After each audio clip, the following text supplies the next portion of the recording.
Pemirsa, di tengah persoalan utang kereta cepat Wush yang belum selesai, pemerintah berencana akan melanjutkan proyek kereta cepat Jakarta Bandung hingga ke Surabaya. Lalu bagaimana sebetulnya menyelesaikan persoalan utang Wush ini? Apakah proyek ini perlu segera dilanjutkan di tengah utang yang masih belum terselesaikan? Kita akan bahas bersama dengan mantan penyidik KPK Yudi Purnomo. Selamat sore, Mas Yudi. Ya, selamat sore Mbak Eva. Baik, Mas Yudi, sebelum kita memulai diskusi, kita akan simak dulu pernyataan terbaru dari mantan Menko Polhukam Mahfud MD. Berikut ini. Kalau dipanggil saya akan datang. Kalau saya disuruh lapor ngapain? Buang-buang waktu. Yang saya laporkan tuh KPK udah tahu. Kenapa? Karena sebelum saya ngomong sudah ramai duluan kan. Saya ngomong karena udah ramai aja. Mestinya KPK manggil orang yang ngomong sebelumnya itu kan banyak banget, yang punya data dan pelaku. Kalau saya itu kan pencatat aja. Tapi kalau Pak Mahfud sendiri lihat sengkarut WUS ini seperti apa, Pak? Apa? Sengkarut WUS ini seperti apa, Pak? Kalau Pak Mahfud, pandangan Pak Mahfud? Ya was-was. Iya, kita sudah simak Mas Yudi. Mahfud MD mengaku siap dipanggil atau diperiksa KPK, tapi menolak untuk membuat laporan terkait dengan pengusutan dugaan markup Wush. Kalau Mahfud MD sudah siap, kenapa KPK belum siap, Mas Yudi? Ya saya pikir kalau saya masih di KPK, untuk apa kita memanggil Prof. Mahfud ya? Karena Prof. Mahfud itu kan bukan orang yang kategorinya sebagai saksi ya, melihat, mendengar, mengalami terkait dengan proyek WUS itu ya dari awal perencanaan, pekerjaan hingga saat ini. Jadi bagi saya tidak tepat ketika Prof. Mahfud dijadikan saksi oleh KPK, dan Prof. Mahfud tadi juga pinter sekali ya mengatakan kalau datang ya dipanggil. Nah, ngapain kemudian KPK manggil Prof. Mahfud? Justru seharusnya KPK fokus ya terhadap bagaimana upaya untuk membongkar dugaan terjadinya korupsi di dalam proyek WUS. Ya, artinya KPK bukan hanya menunggu bola, tapi juga menjemput bola ya untuk kemudian melakukan apa yang dinamakan dengan proactive investigation, karena kasus terkait dengan kereta api ini kan sudah viral ya, dan kemudian menarik perhatian masyarakat. Jadi bagi saya Mbak Eva, ya Prof. Mahfud kan kategorinya bukan saksi, jadi KPK ya tidak perlu memanggil Prof. Mahfud gitu kan, seperti itu. Oke, kalau menurut Mas Yudi tidak tepat memanggil Prof. Mahfud, lalu yang tepat dipanggil siapa? Ya tentu adalah orang-orang Mbak yang ada di perencanaan awal. Kalau kita bicara mengenai kasus ini, pertama memang kasus ini kan nggak fiktif ya, ada kereta api cepat Jakarta Bandung. Kemudian yang kedua tidak mangkrak, buktinya kan sampai hari ini itu bisa beroperasional gitu ya. Tapi kita kan melihat mengapa ternyata saat ini masih rugi. Kenapa terjadi polemik hutang termasuk bunganya? Maka yang harus dicari adalah bagaimana perencanaannya. Maka kemudian di sana ada pemufakatan jahat ya terkait dengan adanya niat jahat ya mens rea untuk kemudian adanya korupsi di dalam proyek kereta api cepat ini, Mbak. Seperti itu. Jadi yang diperiksa adalah orang-orang yang pertama BUMN yang terlibat saat itu ya, baik direksi maupun orang operasionalnya. Kita tahu ada Wika, Jasa Marga, KAI, termasuk PT Perkebunan. Nah, kemudian juga orang-orang yang membuat kebijakan, termasuk kan ada skema termasuk kementerian-kementerian lain ya, bisa jadi ada BKPN, Kementerian BUMN dan lain sebagainya. Termasuk juga Mbak dalam proses perencanaan kan yang menarik adalah adanya perubahan skema pembiayaan dan pekerjaan yang sebelumnya dari Jepang ya, kemudian Cina. Ini kan sungguh hal yang sangat menarik yang perlu diperdalam. Kemudian yang kedua terkait dengan pekerjaannya ya Mbak, tentu kita harus mencari nih apakah ada kerugian keuangan negara di situ, apakah ada suap, apakah ada markup ya terkait dengan rel kereta, terkait dengan keretanya, terkait dengan pengadaan lahan, termasuk yang terakhir mengapa bisa rugi ya operasionalnya. Jadi jangankan untuk membayar bunga dan utang pokoknya, untuk menutupi saja harus nombok ya operasionalnya. Ya, ini udah hampir 1,5 tahun ya. Gimana ke depannya? Seperti itu, Mbak. Oke, tapi kalau Prof. Mahfud siap dipanggil artinya kan punya informasi, punya data. Kenapa siap dipanggil kalau tidak punya data? Artinya apakah akan signifikan keterangan Mahfud meskipun tadi Anda sampaikan tidak perlu karena tidak tepat memanggil Prof Mahfud? Ya, kalau sebagai saksi ya mungkin tidak perlu ya Mbak, karena bukan saksi kategorinya. Jadi bukan alat bukti yang nanti kan kalau saksi itu kan nanti akan memperkuat analisis yuridis ya dari penyidik. Nah, tapi kalau bagi saya, kalau KPK memang ingin mendapatkan informasi yang lebih, kan bisa mendatangi Prof Mahfud ya, dan tidak harus Prof Mahfud dijadikan saksi ya. Tetapi saya yakin bahwa Prof Mahfud itu mempunyai banyak informasi-informasi yang bisa memberikan petunjuk ya kepada KPK. Jadi menelusurinya bukan Prof Mahfud sebagai saksi, tapi Prof Mahfud sebagai informan.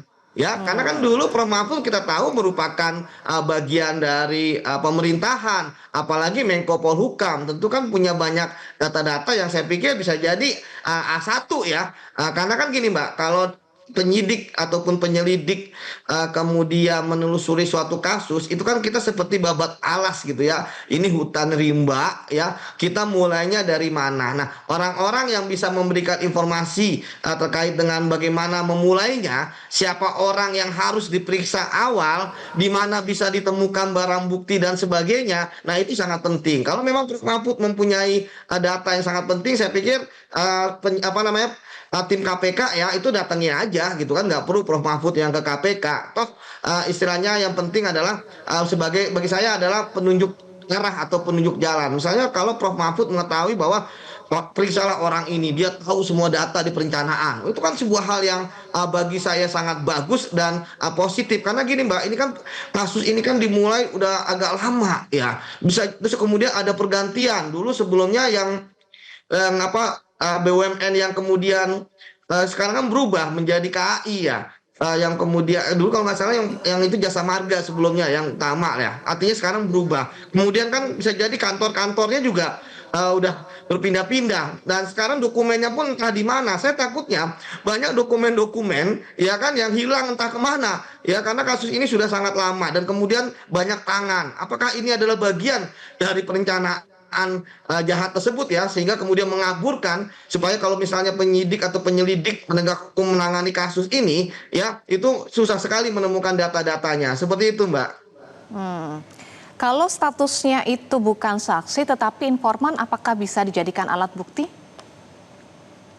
Enggak Mbak, nggak bisa Mbak Eva, tapi bukti petunjuk-petunjuk itulah yang kemudian dikejar oleh penegak hukum, dalam hal ini KPK. Seperti tadi, ternyata ada informasi bahwa sebenarnya ada tempat yang dulu waktu saya menangani IKTP, ada Ruko Fatmawati yang diduga sebagai tempat merencanakan terkait dengan korupsinya IKTP, padahal pengadaannya belum ada, bahkan pembiayaannya dulu APBN atau kemudian dari hibah atau donor aja belum ada gitu ya. Itu sudah ada proyek untuk udah ada pertemuan untuk kemudian siapa yang akan menang, siapa yang akan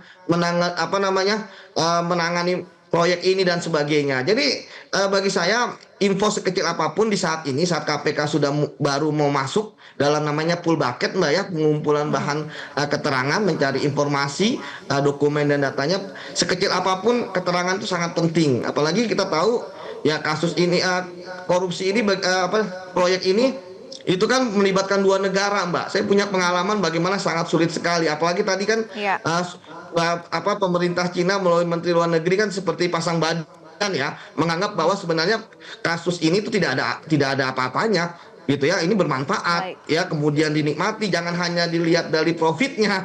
Nah, itu akan sangat susah sekali Mbak untuk kemudian memeriksa ya warga negara Cina yang terlibat dalam proyek ini untuk dimintai keterangan tuh pasti sangat-sangat susah Mbak, dan saya punya pengalaman dulu seperti itu. Jadi bagi saya kasus ini memang mengurainya agak berat gitu ya, makanya saya mengusulkan supaya KPK itu tekniknya itu makan bubur ya Mbak ya, dari pinggir dulu. Bagi saya kasus yang mudah ditangani adalah kasus misalnya pengadaan lahan ya, pengadaan lahan itu sangat mudah ditangani. Apakah benar ya ganti rugi itu sesuai dengan fakta? Misalnya sawah kan ada, biasanya tuh ada Mbak, sawah berapa, pabrik berapa, rumah berapa. Apakah benar ya kan sawah benar diganti dengan sawah? Jangan-jangan tanah kosong bilangnya pabrik atau rumah ya, atau kemudian yang hal-hal yang lain Mbak, misalnya pembangunan stasiun, siapa tahu di situ ada markup dan lain sebagainya. Jadi memang ini masih namanya babat alas, Mbak. Masih meraba-raba siapa yang akan menjadi tersangka.